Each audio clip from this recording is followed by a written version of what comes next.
ہے کہ جو آپ کے سر پر ٹوپی ہے، جو چہرے پر داڑھی ہے، جو آپ پنجابی پہن رہے ہیں، یہ مسلمان ہونے کی پہچان ہے، یہ پہچان تک مٹ جائے، اور لیکن یہ نہیں مٹا سکیں گے۔ میں آپ سے کہتا ہوں، قاری محمد طیب صاحب رحمۃ اللہ علیہ کہتے ہیں کہ مسلم پرسن اللہ کی حفاظت کا وعدہ اللہ نے کر رکھا ہے، لیکن ہم کیوں آواز اٹھاتے ہیں؟ تاکہ اس کی برکت سے اللہ ہماری حفاظت فرمائے۔ اسلام کی حفاظت تو اللہ نے وعدہ کیا ہے، لیکن مسلمان کی حفاظت کا وعدہ نہیں ہے۔ ہم اسلام کی حفاظت اس لیے چاہتے ہیں تاکہ ہماری حفاظت ہو جائے۔ ہاتھ اٹھا کر کے وعدہ کیجئے، ہماری طرف سے داڑھی سکھ رکھے گا، ہاتھ اٹھائیے انشاءاللہ۔ پگڑی سردار رکھے گا، ہاتھ اٹھائیے انشاءاللہ۔ ظالم یہ چاہتا ہے کہ پہچان چھوڑ دے، پہچان چھوڑ دے، گھبرا کے ہم رسول کا فرمان چھوڑ دے، فرمان چھوڑ دے۔ مرنا ہمیں قبول ہے، مر جائیں گے مگر ممکن نہیں کہ دولت ایمان چھوڑ دے، ایمان چھوڑ دے۔ 1992 میں سپریم کورٹ میں ایک کیس آیا۔ اس کیس میں کیا تھا؟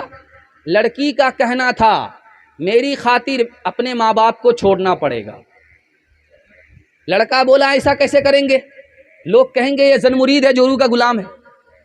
دوپٹے کی ہوا کھا کر کے ماں باپ ہی کو چھوڑ دیا۔ اب لڑکا پریشان۔ 1992 میں یہ کیس داخل ہوا ہے۔ لڑکی نے کیس کیا ہے کہ میری خاطر، میں تمہاری بیوی ہوں، تم میرے شوہر ہو، میں نے تمہاری خاطر ماں باپ کو چھوڑ دیا، خاندان کو چھوڑ دیا، تم کو میری خاطر ماں باپ کو چھوڑنا پڑے گا۔ سپریم کورٹ میں کیس آیا۔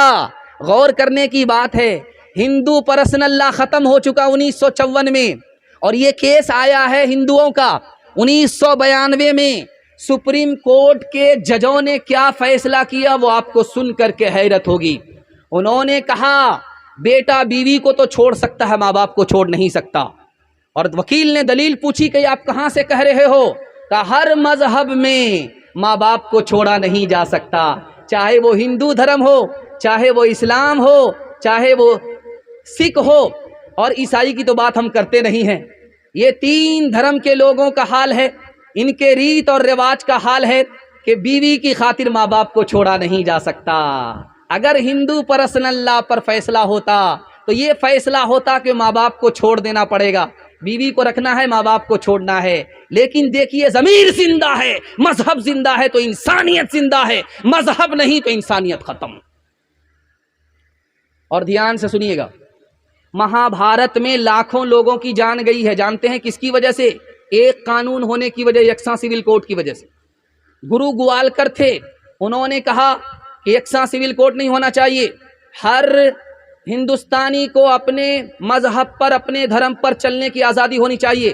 جس دن یہ آزادی ختم ہو گئی اس دن ہندوستان کی موت ہے۔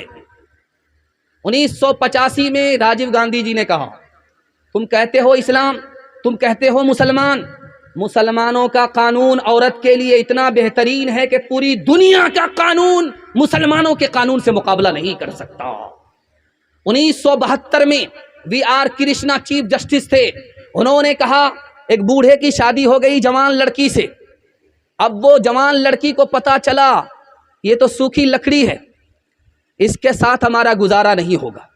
اس نے جا کر کے کیس کیا اور عدالت نے مسلم پرسن اللہ کے حساب سے فیصلہ کیا کہ اگر لڑکی جوان ہے، اس کا شوہر بوڑھا ہے اور لڑکی کا مطالبہ اس کے ساتھ نہیں رہنا ہے تو لڑکا کو طلاق دینی پڑے گی، لڑکی کو مہر معاف کرنا ہوگا۔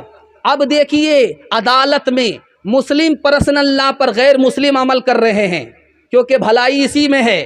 جوان لڑکی کو بوڑھے کے گلے میں باندھا نہیں جا سکتا۔ جانتے ہیں اس وی آر کرشنا نے کیا کہا؟ مسلمانوں نے عورت کو مرد کے برابر کر دیا، مرد کو عورت کے برابر کر دیا۔ اگر مرد بیوی کو چھوڑنا چاہتا ہے تو طلاق دیا، اور اگر عورت شوہر کو چھوڑنا چاہتی ہے تو خلا دیا۔ اس کے ساتھ بھی انصاف کیا، اس کے ساتھ بھی انصاف کیا۔ ایک خاص بات سنیے، ہندوستان کی قانون میں دفعہ 44 ہے، اس 44 میں لکھا ہے کہ ایک ملک ہونا چاہیے، ایک قانون ہونا چاہیے، لیکن اس کا سیدھا سا جواب دیا ہے کہ اگر سکھ کا نکاح ہو جائے سکھ سے کوئی جھگڑا نہیں ہوتا، اور اگر مسلمان کا نکاح مسلمان سے ہو جائے کسی کوئی جھگڑا نہیں ہوتا، عیسائی کا نکاح عیسائی سے ہو جائے کوئی جھگڑا نہیں ہوتا۔ لیکن اگر اس کے برعکس ہندو لڑکی ہو مسلمان لڑکا ہو، مسلمان لڑکی ہو ہندو لڑکا ہو، تو ایسا جھگڑا ہوتا ہے کہ خون کی ندیاں بہہ جاتی ہیں، لڑکی کی جان چلی جاتی ہے، لڑکے کی جان چلی جاتی ہے، زندہ جلا کر کے مار دی جاتی ہے۔ یہ کس وجہ سے؟ یکساں سول کوڈ کی وجہ سے۔ اگر مسلم پرسنل لا ہو، ہندو پرسنل لا ہو، تو ہندو کا مسلمان سے جھگڑا نہیں ہوگا۔ اس لیے یہ جو قانون بنا، یہ سمویدھان بنا، اسی لیے بنا تاکہ ہر ایک کو مذہب کی آزادی ہو، مذہب کے درمیان میں ہندو کا مسلمان سے جھگڑا نہ ہو۔ اور ایک خاص بات دیکھیے، سچائی وہ دکھانے کے لیے جا رہا ہوں۔ ایک دفعہ ہے ہندوستان کی، اس کا نام ہے دفعہ 38 میں لکھا ہوا ہے کہ غریب اور امیر دونوں کو برابر ہونا چاہیے، مزدور اور وزیر اعظم دونوں کو برابر ہونا چاہیے، غریبی کو ختم ہونا چاہیے، دونوں کی تنخواہ برابر ہونی چاہیے۔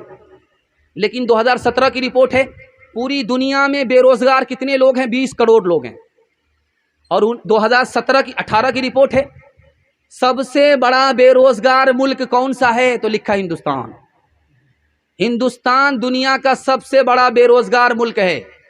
اور 1984 کی رپورٹ ہے اقوام متحدہ کی، دنیا کا سب سے بڑا جاہل ملک کون ہے؟ ہندوستان ہے۔ یہاں پر 62% مرد جاہل ہیں، 72% عورت جاہل ہیں۔ سب سے بڑا بے روزگار ملک ہندوستان، سب سے بڑا جاہل ملک ہندوستان، لیکن اس کی کسی کو فکر نہیں ہے، حکومت کو بھی مطلب نہیں ہے، عدالت کو بھی مطلب نہیں ہے، میڈیا کو بھی کوئی مطلب نہیں ہے۔ اچھا اس سے آگے سنیے، 39 میں لکھا ہوا ہے امیر اور غریب دونوں کو انصاف ملنا چاہیے، جلدی سے ملنا چاہیے۔ لیکن آپ دیکھ لیجئے، ڈسٹرکٹ عدالت ہے، 2016 کی رپورٹ ہے انڈین ایکسپریس کی، کہ 2,81,25,066 مقدمے ڈسٹرکٹ کورٹ میں پینڈنگ میں ہیں۔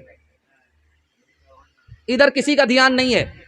اور آگے دیکھ لیجئے، ایک دفعہ 47 ہے، اس میں لکھا ہوا ہے کہ پورے ملک میں شراب کو بند ہونا چاہیے۔ دفعہ 47 میں لکھا ہوا ہے کہ پورے ملک سے شراب کو بند ہونا چاہیے۔ مہاتما گاندھی جی ہاتھ جوڑ کر کے کہتے تھے، لوگوں اگر تمہارا بیٹا شراب پیے گا تمہارا گھر ترقی نہیں کرے گا، اور تمہارے بیٹے کو اگر ترقی نہیں ہوگی تمہارا ملک ترقی نہیں کرے گا۔ خدا کے واسطے شراب کو بند کرو، تمہارا بیٹا بھی ترقی کرے گا، ملک بھی ترقی کرے گا۔ شراب کے ہوتے ہوئے، شراب کو گھر میں عام ہوتے ہوئے یہ ملک کبھی ترقی نہیں کر سکتا۔